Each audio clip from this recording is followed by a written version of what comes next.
Hello students, I am back again. Today I shall be discussing with you the nature of management. And the nature of management can be discussed according to three aspects, that is management as science, management as art, and management as a profession. So in this video I would be discussing management as science today. Management as a science, just like we know, science is a systematic and formal body of knowledge which will give you the same results almost in every, always the same result in every kind of situation. So, in this context, we say that management is a science, and there are certain points which will justify this, that management is a science. The first point is universal application of management principles.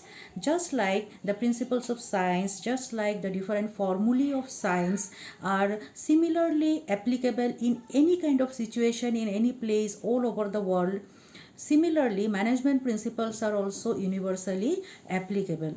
Just like, for example, if you combine carbon plus oxygen, it will give you carbon dioxide under any circumstances. Similarly, management theories, management principles can be universally applied in different kinds of organizations, different kinds of institutions, and these organizations, these institutions, these places may be business organizations, educational institutions, administration, or the government machinery, military, religious organizations, sports organizations, etc. etc. So, management is universally applicable just like any scientific principle, and the universal application implies that it is applicable in any kind of environment where people are working together, where people are working as a group. It may be a business or a non-business organization. The second point is scientific inquiry and experiments.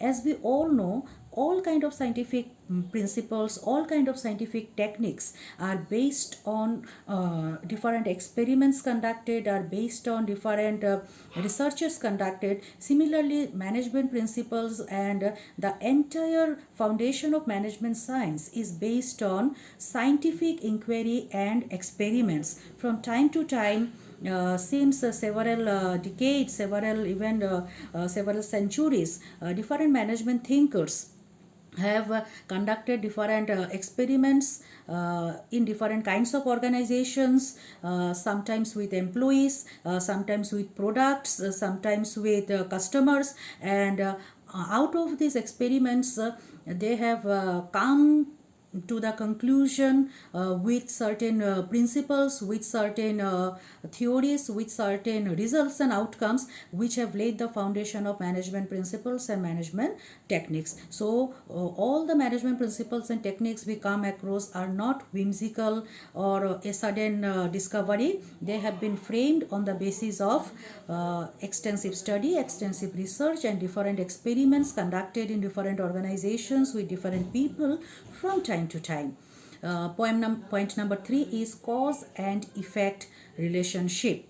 Like in science, you say, if you boil the water up to 100 degrees centigrades, the water will be boiling. Or if you freeze the water below 0 degree centigrade, the water will become ice. So these are cause and effect relationships. You do this, the outcome will be this. Similarly, management principles and management techniques, they also define cause and effect relationship between the outcome and between the reason for that outcome. Like, for example, if there are no proper leaders to motivate the workers in an organization, the outcome will be demotivated workers and less performance perhaps. Another example you may take is if one employee is getting orders from more than one bosses, there will be lots of confusion and the desired outcome of the employee may not be obtained. So this is cause and effect relationship. Just like science can explain to us about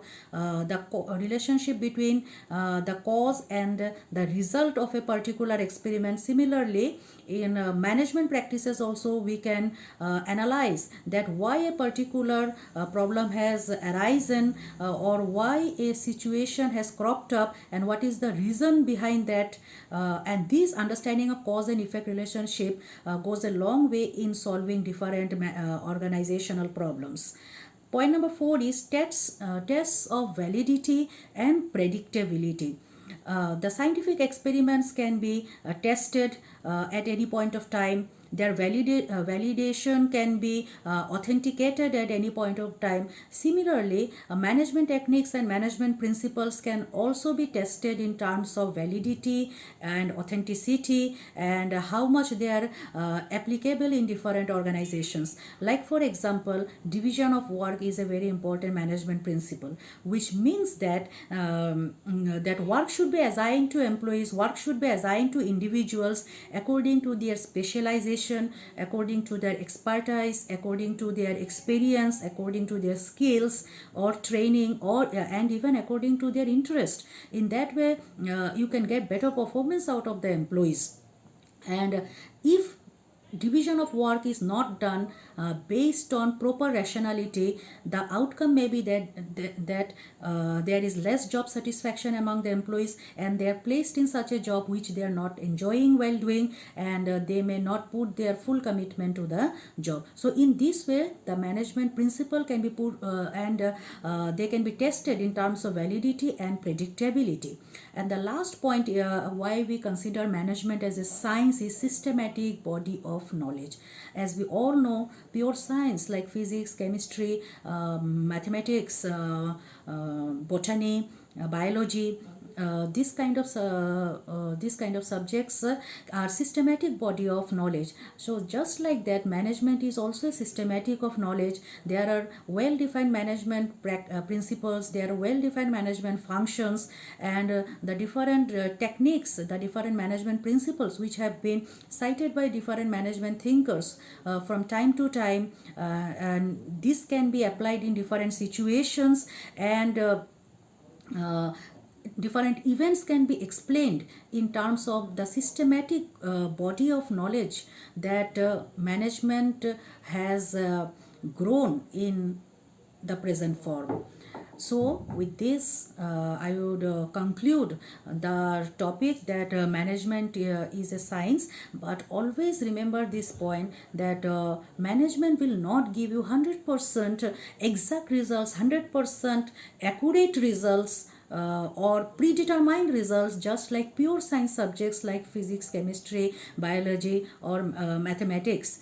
In fact, we, the people of management, we would like to term management as social science, just like economics, political science, this kind of subjects. It deals with the social behavior of human beings and different other social aspects, although it is a systematic body of knowledge, but according to changing situations, this the principles, the techniques have to be modified, taking into account the dynamics of that particular situation. So with this, I would like to wind up the topic management as a science. Thank you so much for your patient listening.